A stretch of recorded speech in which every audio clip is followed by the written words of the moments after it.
Bantu FM. I'm an African, yeah.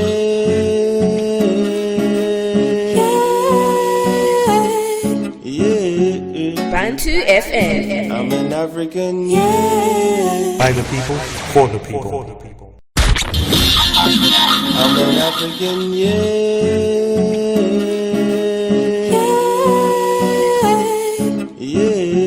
Bantu FM. I'm an African, By the people, for the people. Welcome to the Black Panther Corner with General Mellie Queen. How are you all doing today? Peace and power, family. I want to first acknowledge our political prisoners. Please help these brothers and sisters out as much as you can. They are still trapped behind the lines. You know, the things that are going on with us, they're going on double time for them. Support, help them out as much as you can. I want to say salute to all black media platforms, our sisters and brothers that's keeping us informed with the truth and what is going on during these times. Salute to Sister Bantu Queen with Bantu FM Radio. We're broadcasting out of Zambia with African news, music, education, money, fashion, foods, revolutionary talk shows, African global unity. Join our social media platforms, donate, support the websites and everything. Subscribe, like, and share. Salute to Brother Noble and my family in Colorado with Unity Community and Mile High News. And also salute to the Vanguard's Online Academy. African-centered education. We have to make these places for our people, family, so that we can be prepared. Because it's not going to be anything nice coming up, and it's not going to be anything that we cannot just keep sitting around not preparing for what's going on. I want to welcome to the show today. I'm very honored and I'm very appreciative to have him here with us today so he can give us some of these jewels that he drops 24/7. Welcome to the show, General Karim Johnson. How you doing today, General? I'm well. Thanks for having me. We are in consistent struggle, and I welcome the struggle. So I'm doing good. As long as we're struggling and we're struggling together, my energy is always on 10. Exactly. Because that's why I wanted to have you back on the show today. Like we were talking before the show, it's a lot of things that are going on, and just gonna jump right on into it.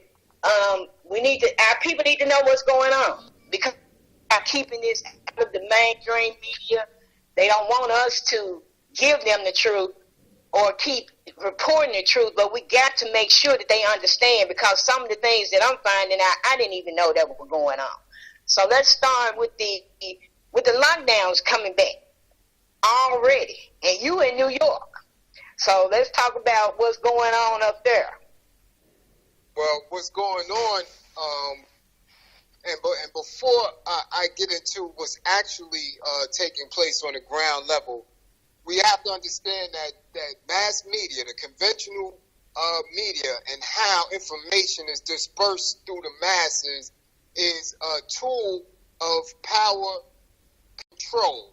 It is thought control. It is used as a fear-mongering tool to keep the masses off balance. So let me put that right out there. The information that you receive is the information that they want you to have, because that's where they want your concentration to be, right? The lockdown was coming because they never was really prepared to open back up, right? This pandemic, whether people want to believe it's a hoax or not, had very, very significant effect on how the world is being ran.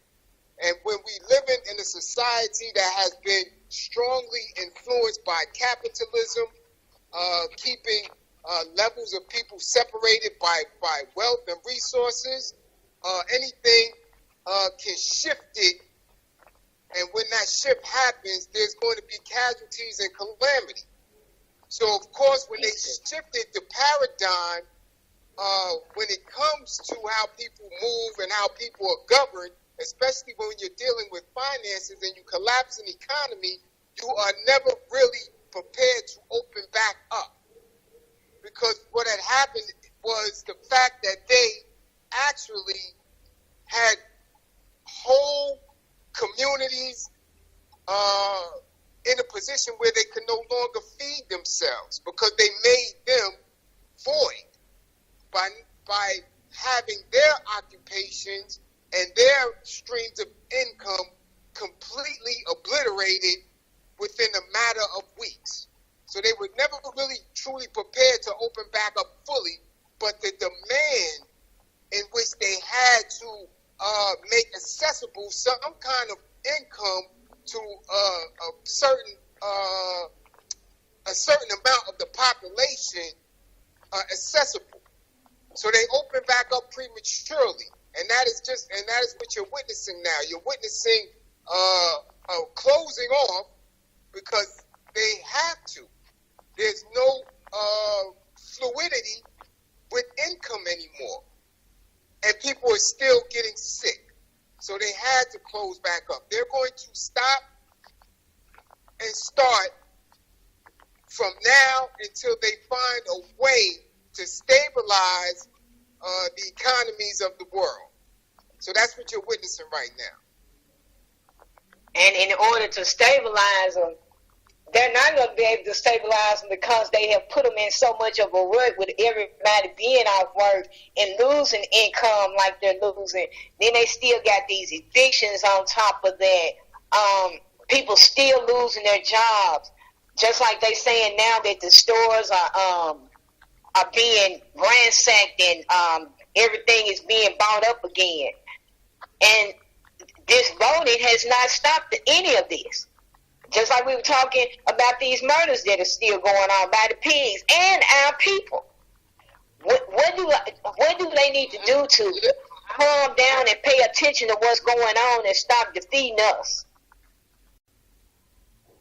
Well, when you are concentrating on food, clothing, and shelter, everything else takes, especially when it comes to lives that you deem worthless. So the killing of our melanated babies, as I said years ago, is going to continue. They have found a way to make the destruction of black bodies profitable. Whether you incarcerate these black bodies or you outright murder these black bodies, they have found a way to make it profitable. And it is an embarrassment for our people not to be hip to this already. Every time you get a killing by a law enforcement agency and you start making it an issue of monetary gains, what can we get? Who can we sue? You know what I'm saying? You are allowing the system to feed itself off of a precious life that is really priceless. We don't know what that life would have became, especially when you are murdering them at such a young age. You understand? But our people have become accustomed to exchanging black life for a bag, for pennies, for some type of dollar amount, and the dollar amount is really, insignificant to the losses. Exactly. So they're going to continue to kill black women, black children, and at times black men because they found a way to make it profitable. Exactly, because like I tell them, whenever I see Ben Crump, you already know that the family is not looking for justice. That's a settlement attorney. In case people don't understand that, when you see him in the loop, justice is already out the window. They've already made their decision. I shared a video on the other day by Rizza Islam. I know how you what's up with that? And how you know feel about that? But you left a comment on there that made me think, right? Right. Well, Even though we watching these things, and like you said, it's split fear in us. yeah, can you explain what the video was specifically about, so the listeners know exactly what the video contained? Yes, I sure will. It was a video about Islam, and he was talking about the decision that was made in New York by the Bar Association in New York about the vaccine becoming mandatory. And like you said, how many other things do we have on the book in their laws that are mandatory that we do not follow? Right. Well, and I never thought of it.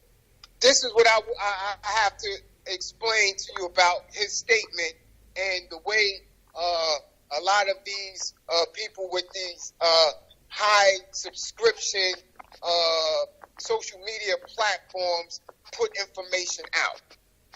Right? Okay. When they said, when he said that statement and he left it out there like that, it had everybody in a state of fear. Right? This is fear mongering.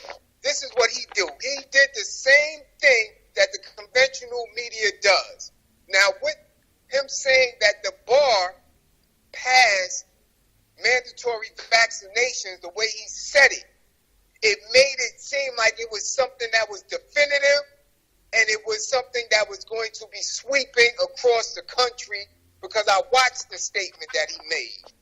The bar, the New York Legal Bar Association, is nothing but a group of lawyers. What they did as that group was agree to set in a proposal for the state to think about making vaccinations mandatory. That's all they did. It's a proposal that they put on the table. Just like other So groups. this not even in the legislation or nothing like that thing. No. That's just something they doing on the side by themselves. Exactly. It's just a proposal. Just like people made proposals for us to get reparations. That shit goes nowhere. It's just a proposal. So now you're going to have people that's going to counter that proposal. You're going to have a whole lot of legislation that has to be passed on the federal and state levels before you can make any vaccination mandatory. Because for some agency or for the government itself to say that they're going to make vaccination of this particular virus mandatory, it is going to cause chaos. You have many groups of individuals that do not believe in vaccinations. There's a lot of people who will be medically absolved from a vaccination. I have not been sick from COVID. I don't have the antibodies. I've stayed away ever since this pandemic has kicked off. So now you're going to tell me that you're going to put it in me? That makes absolutely no sense, especially for people who are already woke, for people who are already conscious and active. That means you're just going to put this in me. I'm going to allow you to put this in my children, even though none of us has been sick. That makes absolutely no sense, and I will fight that to the death. Matter of fact, with all of the people who have not been accounted for through the census, through immigration and things of that nature, how are you going to tell who is vaccinated or not? We have millions of people who are working off the books. Hundreds of thousands of people who are not even accounted for in this country. Exactly, because So I know they kind of start having these centers pop up in every neighborhood across the country, and along with that, people, soldiers on the ready to exterminate somebody or forcefully vaccinate somebody who doesn't want to be vaccinated. You're in for a long haul. Yeah, So that's you true. just And that's information in the mix without specifically articulating it to people so that they have a full understanding of it is fear-mongering. And I don't agree with any of those individuals who people place in front as leadership, as the ones who they should get their information from, right? Misleading the people. Yeah. It is wrong.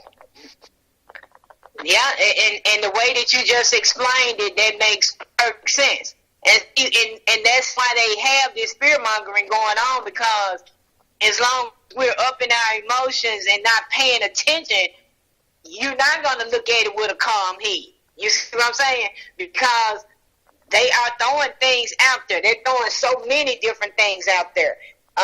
Like just like you said with the mandatory vaccinations.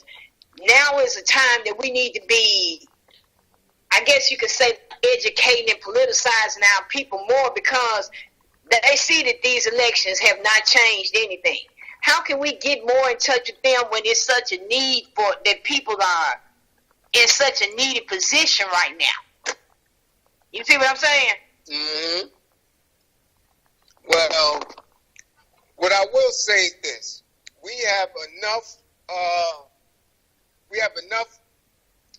different outlets and platforms where we can research on our own. But again, you won't be researching properly if you're scared and nervous. I always make note and I always voice that we have to separate from these people. We have to have enough consciousness and be woke enough to understand that we are vessels of truth. We are our own saviors. And when we concentrate on consistent militancy and knowing that you are going to fight to the death, any attacks against you or your offspring or you and your immediate comrades, right, that you are in a better position. You have to start from that point. You have to know that these people will have lied to us for thousands of years. And when you believe in that lie, when you continue to believe in their false prestige, then you're going to be off balance. You're going to be scared. You know, when you make a video like that, it reminds me of that episode of Martin when Mad Dog came home. And he was coming to the bar, and everybody was like, Mad Dog is coming. I said, Mad Dog is coming.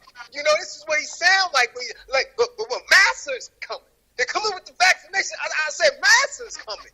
But you don't give people strategies to make sure that when Master comes, he get his head knocked off. You understand? Exactly. Yes, exactly. I want, because like I said, during this time with the emotions being, you know, so high wired, I know that you work with, you know, with our communities with the mental health issues and everything, with our young men, our young fathers, and different things. What are some things that you can suggest that we all can use as like coping skills and different things like that during this time to keep calm and different things? Well, first you have to, and if it's not in your trade, if it's not your skill, as far as getting all this information, a lot of our people have to fall back from the influx of information that they intake, especially when it's half-truths and things of that nature. Our people need to sit back, right, and gather themselves. Find a space where you can be clear in your thoughts, where you can have group discussions with your family where you're not at an elevated pace. We have to get into some deep breathing exercises. We have to calm ourselves because we have been on this pace since maybe I would say 1990, when people were thinking that the world was going to end when 2000 came in. Everything has been an accelerated pace, and we have lived outside of ourselves for so long that we have lost our touch with the inside and trying to connect with the universal truth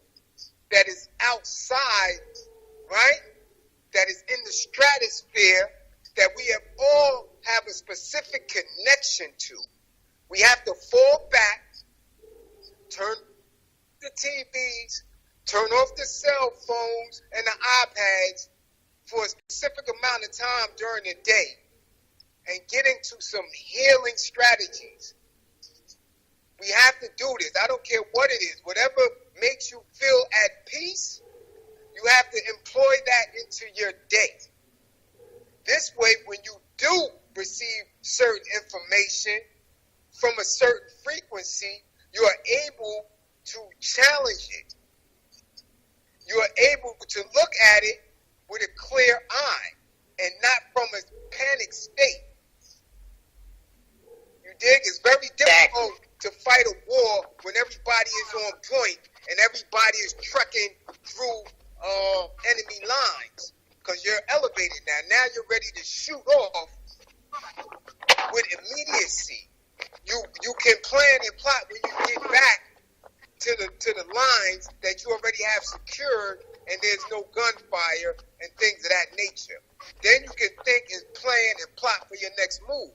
But if everybody's on point and everybody's on the field doing maneuvers at the same time and engaging the enemy, you're not thinking. You're just reacting.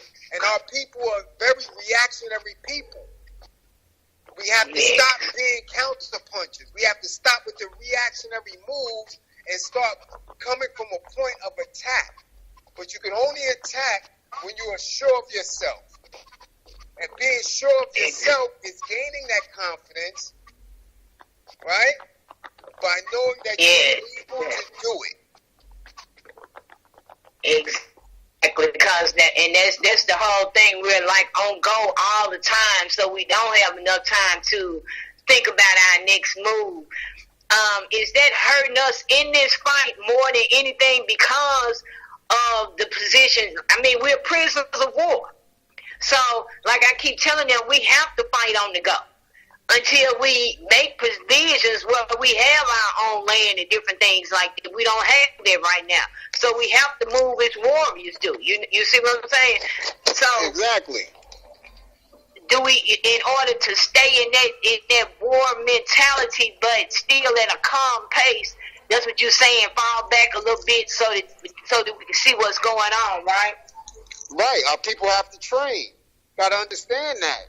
Like, nobody could just get in the ring with Mike Tyson and think they're going to be victorious. We have to train. Oh, yeah. We have to train. Exactly. And when you're talking about training to get people out of oppression, to make people liberators and have consistent militancy, it takes a lot. It takes a lot. It takes being mentally, spiritually, and physically in shape. And you can only do that when you take time out to make sure, right? To make sure that you are dealing with yourself in a manner of which a soldier is supposed to deal with themselves. Yes, and it goes right into like self-love and different things, because I hear you say all the time that revolution is love inspired. We have to get that love back and that black code back into our black families and communities and different things like that. How do we work on that, with looking at ourselves in the mirror and get back to that as a family? Well, it starts again by getting the proper information, knowing what to study, when to study, and how to study. You have to know exactly, and sometimes you have to start from the basics. You have to start from the basics, and if that means going back into time and studying other oppressed people and how they have won their liberation, then that's what you have to do. You understand? And that means going back and picking up, trying to figure out how did Jomo Kenyatta do it? How did Kwame Nkrumah do it? How did Maurice Bishop do it? How did Winnie Mandela do it? How did Fidel Castro do it? You understand? How did Ho Chi Minh and Chairman Mao, how did they do it? You have to go back and study. And our people don't study. So if you don't study, then you're just going to continue in the circle of being on the bottom. Exactly. Can't get around. And I want you to talk to our family like it's a lot of people feel like our children. I feel like in 2020 it's time to stop lying to them. You know what I'm saying? And we need to be trying to raise them as warriors. A lot of people say they're too young for that and they're too young for this. Do you think I don't think they're too young at the times that we're living in. They're the ones that they're killing. Yeah, well, they're never too young. Well, when we're speaking of age, we have to speak to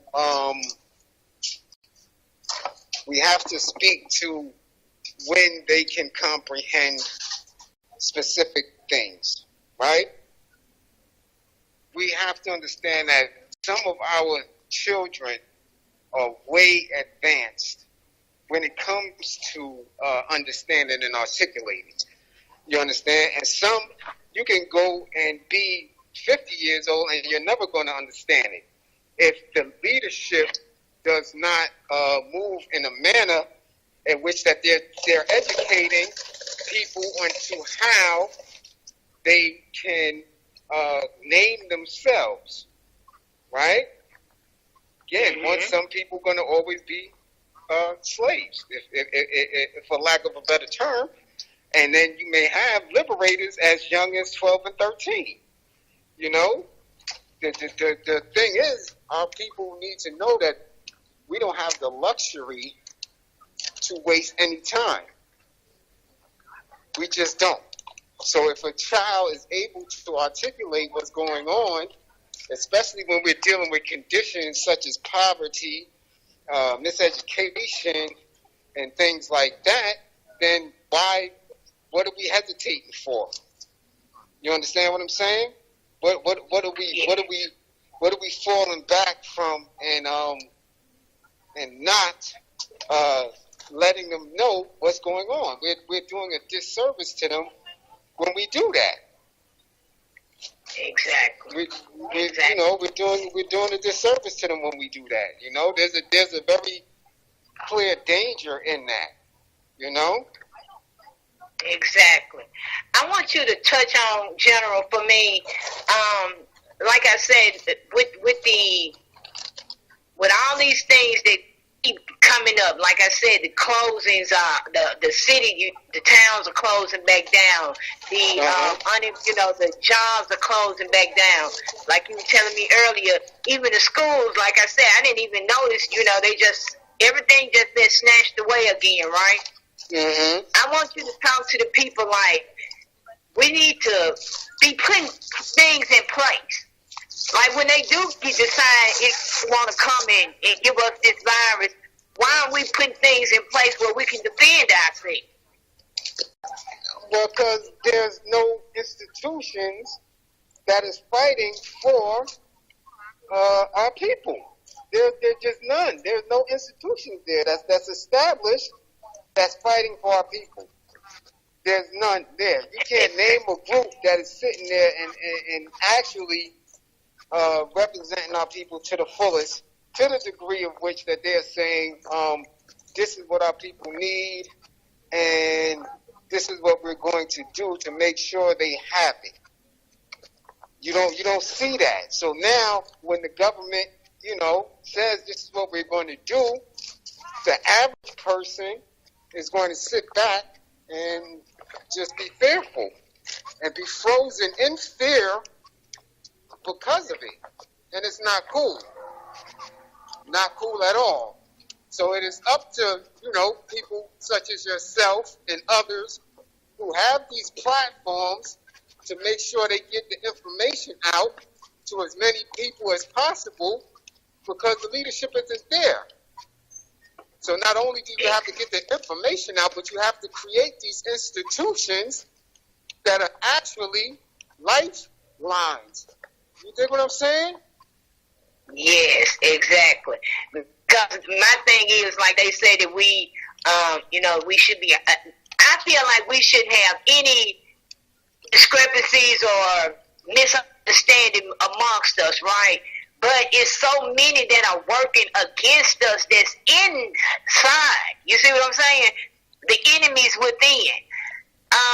How can we work with that? Because I'm telling you, these days, I even had people calling me the other day trying to get me to wire them some money for a light bill that was paid 2 days ago.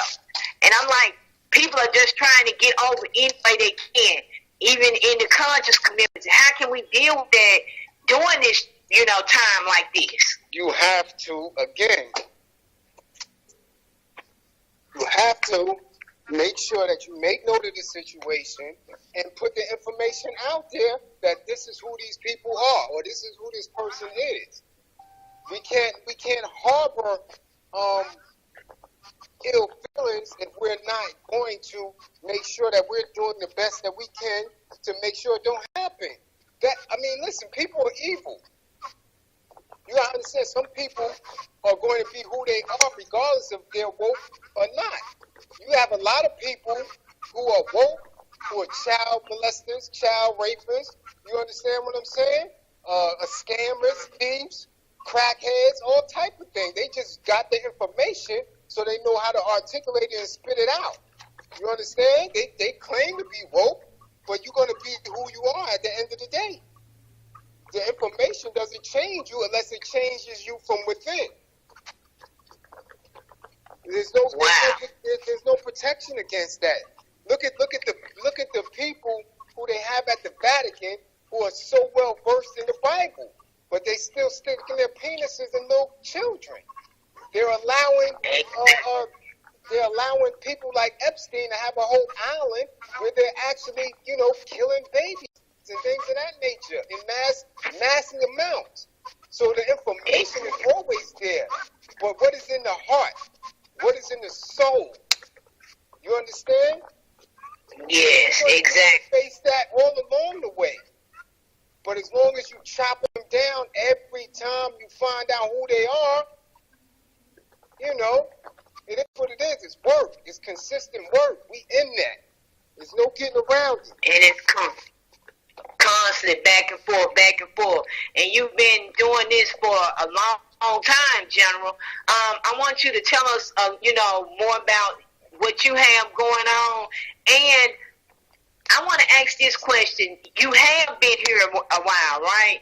And see, I'm kind of fresh on the scene, and sometimes I get frustrated because I'm like, man, it seems like they ought to know by now. You see what I'm saying? But right. We cannot get to that kind of attitude because at one time I didn't know. You know what I'm saying? Right. Do you see where it is changing nowadays back to, do you see us changing and becoming more awake as a people? Oh, most definitely. That's why the pandemic started. Technology created the pandemic because people were woke. You understand? People were becoming conscious. And that's not only us, that's humanity, period. You understand? Technology is nothing but man's interpretation of science and math. Science and math governs everything in the universe. Everything that we see, smell, hear on our conscious, from the third and the fifth dimension, the fourth dimension, everything is governed by principles of science and math. Man creates technology based on that. But technology goes against nature. It goes against humanity. That's a proven fact. That is man's ignorance of his arrogance, because he's able to articulate science and math and transform it. So now when people begin to be woke, when they begin to rebuke what man has put in its place, they become woke. They become conscious. They become aware. So this is what happened. A lot of people started rebelling across the world. And because they rebelled, right, these evil people utilize technology to create pandemics, to create natural disasters and things of that nature. So, of course, we're going to be woke, but we're all going to wake up at different levels. If everybody was able to wake up or be conscious in the same space and time, then, you know, nothing would continue to exist as we know it. There's always going to be levels. So we are always gaining ground. That's evident. That's evident. Who wants to be a slave? Nobody. Yeah. Nobody with any true common sense. And that is what's happening. It's just that you have people who struggle with their awareness because they have been conditioned to believe that it is okay for them to be second, third, and fourth class citizens because they believe in what the white man is, which is a figment of his own imagination. He thought up that he should be here first. That is a man's interpretation. And that is an interpretation of himself, which is false. So now when he cannot govern people, when his morals have been shot to shit because he has not been a person of his word, or his word has been demonic and dehumanizing, the rest of the world can see it. Some people struggle with it. Some people become so conscious and aware that they become liberators and leaders. But on the average, there has been a disruption in how people view the white man and how these governments are being run. So, of course, we're going to gain ground, but we're going to fight with people who struggle to really identify with themselves. Yes, and who are comfortable in making the changes necessary because their conditioning is so real.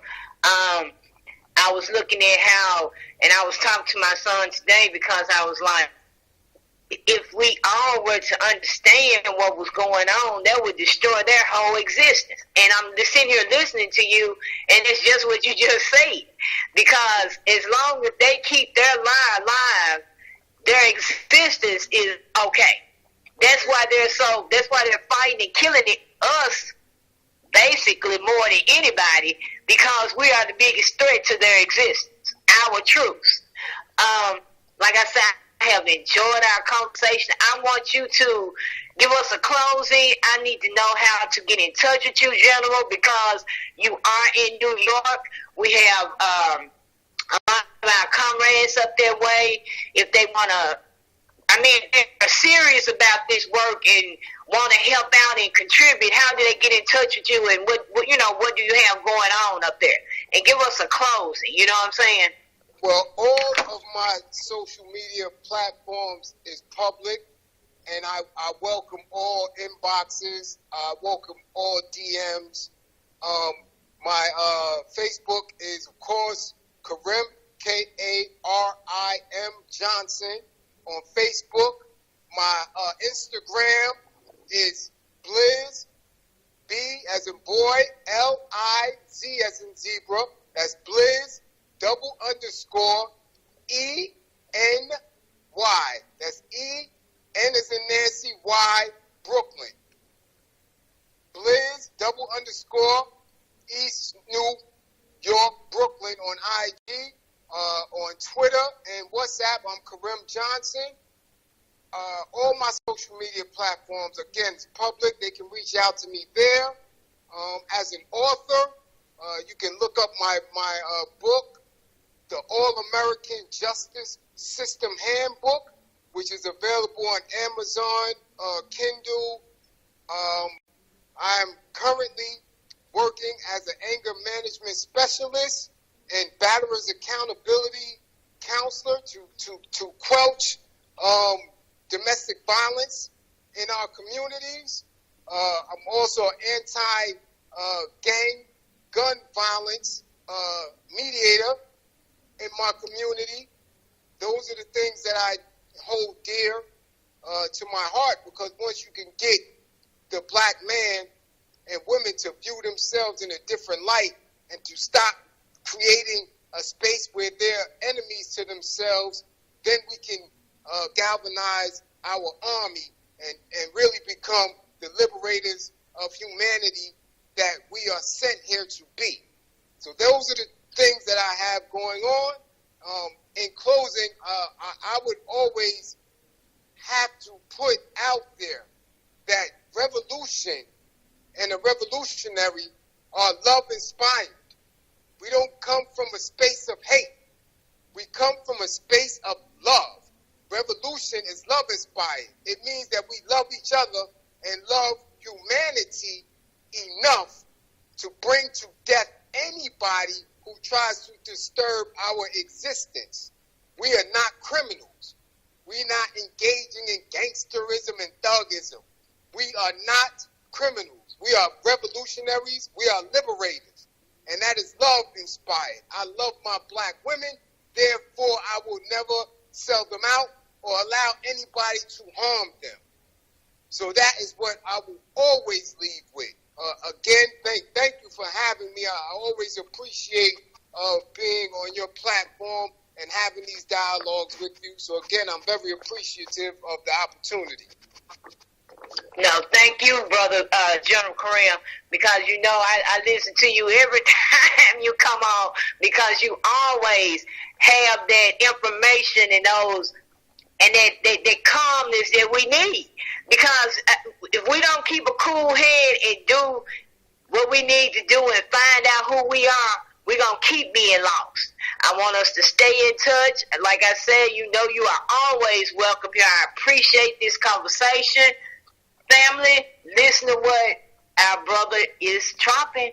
He always has this truth, this knowledge. We love you, General, and you are always welcome.